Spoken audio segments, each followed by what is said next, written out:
Passport জালিয়াতি কাণ্ডে কলকাতায় গ্রেফতার এক যুবক। ধৃতের নাম বাদল সাহানি।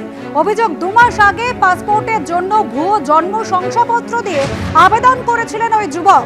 দক্ষিণ 24 পরগনার পাঠানখালী গ্রাম পঞ্চায়েত থেকে এই জন্ম শংসাপত্র তৈরি করা হচ্ছিল। আমাদের প্রতিনিধি আবির দত্ত সরাসরি রয়েছেন আমাদের সঙ্গে। আবির, যাকে গ্রেফতার করা হয়েছে ওই যুবক বাদল সাহানি, ঠিক কি অভিযোগ তার বিরুদ্ধে, এবং এই নেপথ্যে, এই জাল পাসপোর্ট কাণ্ডের নেপথ্যে আর কারা কারা রয়েছে বলে সন্দেহ করছে পুলিশ?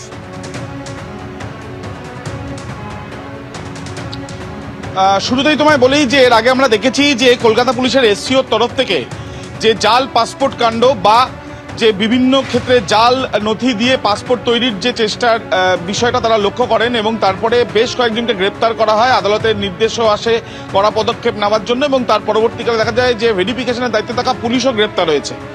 সেই মামলা যেমন চলছে, তার সঙ্গে সঙ্গে এপ্রিল মাসে আরও একটি কেস রেজিস্টার করে এসসিও।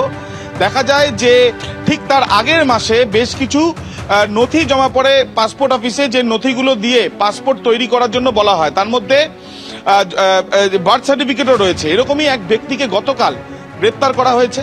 বাদল সাহানি তার নাম।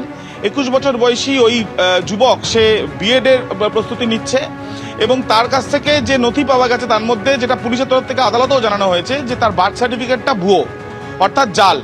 এইটা যেখান থেকে তৈরি করা হয়েছিল, অর্থাৎ গোসাবার যে পঞ্চায়েতের থেকে, সেই পঞ্চায়েতে ইতিমধ্যে এসসিওর তরফ থেকে যোগাযোগ করে দেখা গেছে যে সেটা জাল।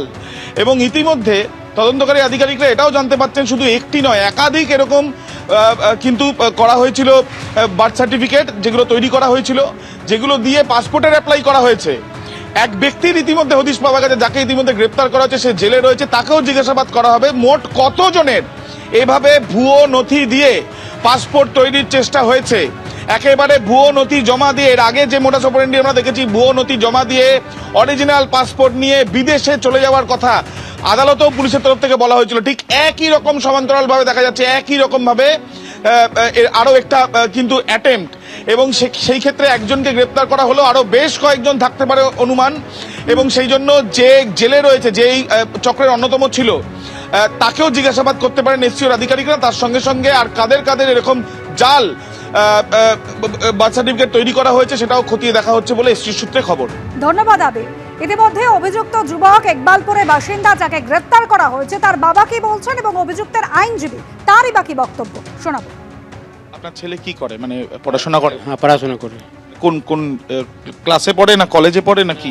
গ্রাজুয়েশন করে নিয়েছে, এখন তৈরি করছিল চাকরি, বিএড করছে। হ্যাঁ। আপনার ছেলে পাসপোর্ট যে অ্যাপ্লাই করছিল, আপনাদের মূল বাড়ি কোথায়, মানে ইকবালপুরেই? হ্যাঁ, ওখানে আমি থাকি। কোন অ্যাড্রেসে পাসপোর্ট অ্যাপ্লাই করছিল? এ তো একবারপুরে দিয়ে পাসপোর্ট অ্যাপ্লাই করে, তো ওই সার্ভে ক্যাব এই বানিয়ে দিচ্ছে ওখানে, বলে অরিজিনাল আমি করবো। Cyber cafe? হ্যাঁ, ওখান থেকে বানিয়েছে। কি বানিয়েছে? এই বার্থ সার্টিফিকেট। কি বানিয়েছে? এই birth certificate. Security controller, security control, যেখানে পাসপোর্ট ইনকোয়ারি হয় 237 এজিসি বোস রোড। আর আমার আসামিকে কোনো বাড়ি থেকে গ্রেফতার করা হয়নি, ওনাকে অফিসে ডেকেছিলেন, বললে আপনার একটা ইনকোয়ারি আছে, আসুন, আমি ইনকোয়ারি করব।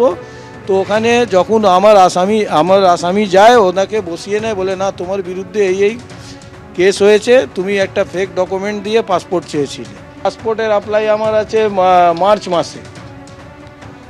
পাসপোর্ট কি পেয়ে গেছিল? না, পাসপোর্ট পাইনি। ও তো ইনকোয়ারি করার সময় এটা হয়েছে। পাসপোর্ট এখন অবধি আমি আমার মক্কেল পাইনি।